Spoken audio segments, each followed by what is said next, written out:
All right, so the question I keep seeing a lot lately is how much is everything gonna cost in this DLC? And, that's understandable because as cool as the trailer for the Cunning Stunts looks, if you don't have enough money to purchase it, then it's gonna be kind of a letdown. So in this video, hopefully we can take some good estimates as to how much you will need to save for purchasing everything you want in the DLC come Tuesday.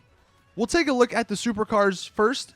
Now, we do know there are going to be 13 total cars. However, we only learned about 11 of them, so I'm not entirely sure what those two other secret cars are and how much they're going to cost. Going off of the ones we know, though, we saw 3 supercars. 2 of them I feel like are going to be top tier, and then the other one is going to be sort of like medium tier. The 2 top tier ones are the McLaren and the Mazda variant. I feel like those, just based off of all the other supercars we've gotten recently, I feel like those are going to be $1.5 to $2 million. I don't see them going over $2 million just because of how sort of controversial the X80 was. I feel like $1.5 to $2 million, though, anywhere between those two amounts is a good number for these new supercars. The Lexus LFA or the Toyota FT1, whatever it is going to be called, I feel like that one's going to be the mid-range supercar. And that one I feel like is going to come in at around $1 million. As for the sports cars, now this is where it gets a little bit interesting. The 3 we know of, we have the Stratos, the Quattro, and the Tampa wide body kit from Benny's.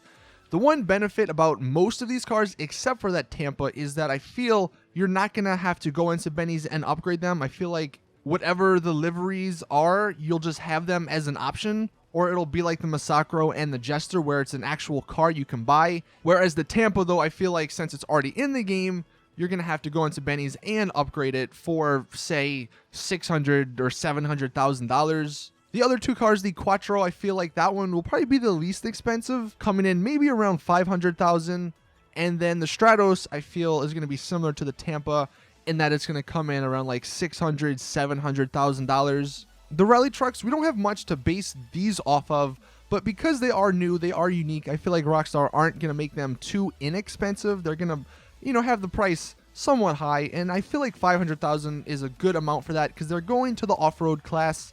Nobody really uses that class that often just because it's just more fun to use supers and sports because you go way faster. But since they are new, I could see them getting away with $500,000. As for the new dirt bikes, I see about half that, $250,000 is a good number. That's a lot more than any of the other bikes in the game, but that's kind of what Rockstar do with these DLCs.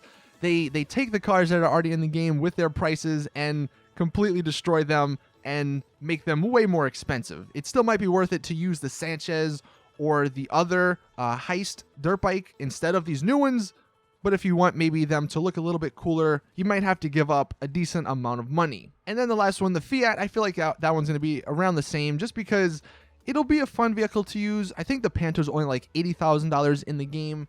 So if they're going to make it a little bit better than that, make it a little bit more competitive, maybe like $200,000, $300,000, it'll be on the low end of the spectrum, I want to say. Hopefully it's not anything more than that because that would be a little bit unfortunate. But if we actually take all those numbers and add them up, that's roughly for those 11, that's roughly like $7.5, $7.6 million. Now, obviously, you're not going to want to go out and purchase every car. Maybe you just want one of the supers, one of the sports, and maybe the Fiat just because you want to have a fun little car to drive in. Then you're only looking at perhaps $3, $4 million, which isn't that hard to get considering there's heist and then the CEO system. As for all the other stuff in this update, I mean, clothes, that'll probably, if you want literally everything, that'll probably run you, upwards of $500,000 to maybe even $1 million, especially if you purchase some of those outfits. I'm hoping we get a lot, and honestly, it feels like, to me, we're going to get a lot of clothing, a lot of different motorcycle gear. And again, going off of the uniqueness, we don't have any gear like this or any clothing like this in the game. So Rockstar can intentionally bump up the price because they know people will still go out and purchase it.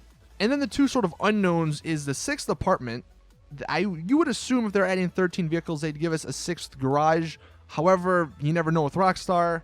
So if you want a new garage or if you need a 6th garage, you're going to have to take that into account. I mean, that's anywhere between $200,000, I think, is the cheapest for a 10-car garage, and then $1 million is for the apartment. And then on top of all of that, if there is some sort of new stunt shop or mod shop, that's sort of like the most unknown area. So don't quote me on any of this next part, but if there is a new mod shop, then you might want to save a couple of million for that if you want to purchase some extra liveries, or you like one car specifically and you want to purchase a few of them to make some different variations, then you're going to have to take that into account. So just looking at everything now, I would say for total, it'll be between $8 and $10 million, which isn't that bad considering like the CEO stuff total was like 20 or something, or probably even more than that. In terms of recent DLCs for GT, I feel like this one's going to be a relatively inexpensive one. For the most part, this DLC is mainly about the actual races themselves and not the stuff you can purchase. And I'm fine with that because the races look amazing. Like, I cannot wait to see what people do with that. You guys can let me know what you think in the comment section. I mean, I think that's a pretty good estimate for what everything is worth. And look, for all we know, Rockstar will surprise us and go cheaper. But it's always better to go into a DLC thinking you'll need more than less, so you won't be as surprised or as shocked.